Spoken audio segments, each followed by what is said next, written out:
So the first thing you'll want to do is to log into your dashboard. So head to www.mobile.swifttrack.co.uk and the following page will appear. There may be a box above the username box which says organisation, and in this box you'll want to put iJaboa in lowercase. You'll then use your username and password that iJaboa provided you with to log in. Once you've logged in, the following page will appear. You'll see all of the candidates that you've been selected to assess, and they will be split out into Barge Masters, which is also known as the Experienced Barge Master route, and Trainee Barge Masters, which is also referred to as the New Entrants route. So you can easily see which of the routes each candidate is applying for. So the first thing we're going to look at is an overall overview of a candidate's profile. So if we click into an individual, this page will appear, which gives you a snapshot of their overall progress on the system. So this is split out into the different tabs: C service, training record, references, resources, and barges. And if you scroll below, you can see all of the competencies that they've completed. There's a different section to check off the competencies, but this just gives you an idea of how much they've completed on their profile. Once they start uploading answers, you'll be able to see the boxes fill here, like this example. So it is the mentor's responsibility to sign off the individual's answers to the progressing level, and it will be the assessor's duty to sign this off to the satisfactory level. So you can see these examples have already been signed off by the mentor and will just require the assessor to sign them off to the next level. You can also see some of these answers have just been signed off to the evidence level, so the different ticks will apply in each different colour code. In this section, you'll mainly want to be looking at the C Service and Training Records tab to make sure that they've uploaded the required evidence for these sections. So under the C Service tab, for a experienced Barge Master, you're going to want to look at how much C Service they've recorded, and for the benchmark, we're requesting to see 5 years of experience backdated. So you'll have to go in and look at each of the entries and verify these and make sure that you're happy that they've provided enough accounts to cover that 5 years. You'll want to look at how many hours they were performing jacking operations, how many barge moves they completed, who the client was, and you'll want to check these against daily progress reports and check in with clients and other barge masters on board to make sure that all of these accounts can be verified. So if you are an assessor looking at an experienced barge master, as I said, you'll be wanting to make sure that they've got 5 years backdated. Experienced barge masters only need an assessor to look at their profile, whereas someone new to the industry, and what we call the new entrants pathway, they'll need the mentor and assessor to both look at this and verify this.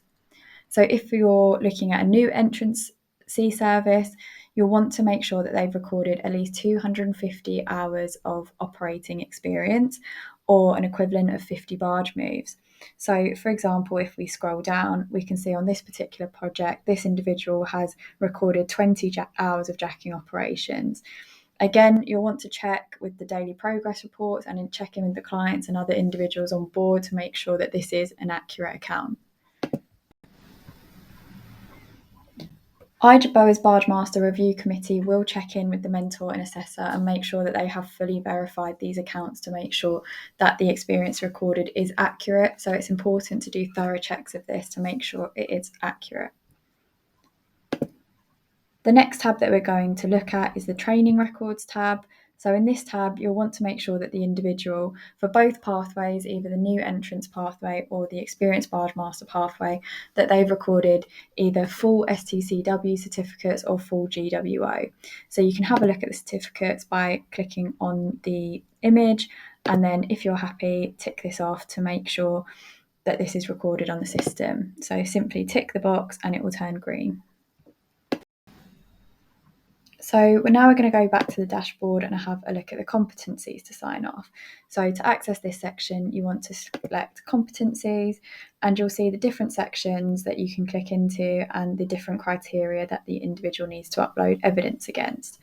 So if we look at the jack-up barge safety, for example, you can see all of the different answers for all of the different individuals you are assigned to. So if we scroll down to this example, you can see that this individual has uploaded experience that they want to get ticked off. So to look at the evidence that's provided, simply click on the answer, and then you can look at the different examples that they've uploaded. These are PDFs, so you can check through them and make sure that you're happy that they've provided sufficient evidence against the question. Once you're happy, the mentor will tick it off to the progressing level, so simply clicking to tick this off, and if you're an assessor, you'll have the ability to tick this off to a satisfactory level. You can also add your own notes in here to help verify the individual's answers. So you might want to add a note to support their statement that they've uploaded. The competency section is made up of different knowledge criteria, but also performance criteria. So the individual might upload a video or a picture of them performing a certain task under the performance criteria section. The individual will need to complete all of the different competencies in order to progress their profile. You can go in at any time to tick off the evidence that the individual has uploaded, but just make sure that you save it at each time to save the session. So this will look slightly different for an assessor who's looking at an experienced Barge Masters profile. For their competencies, they will have to upload a claim of prior learning. So this will be different examples of their competence of operating a jack-up. So you can see here there's various different questions. This might be the type of vessels the individual's competent in operating, providing evidence to make sure that they understand the principles of a jack-up barge. So they will upload their own evidence, but you can also go in and add your own to help verify this as an assessor. So you might want to add notes of different projects that you've seen them working on, upload any reports that might help their application.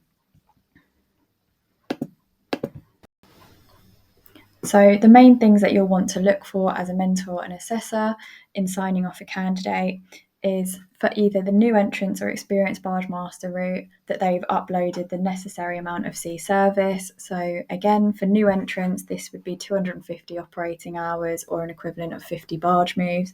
And for an experienced Barge Master, this would be 5 years worth of experience backdated. You'll also want to make sure that they've got all their training records uploaded, so full SDCW or full GWO, and you also want to make sure all of the competencies are completed to the best of their ability. You'll want to make sure all of the evidence that you're signing off is verified, true and accurate, as IJBOA's Barge Master Review Committee will go in and ask for further evidence against each of these items.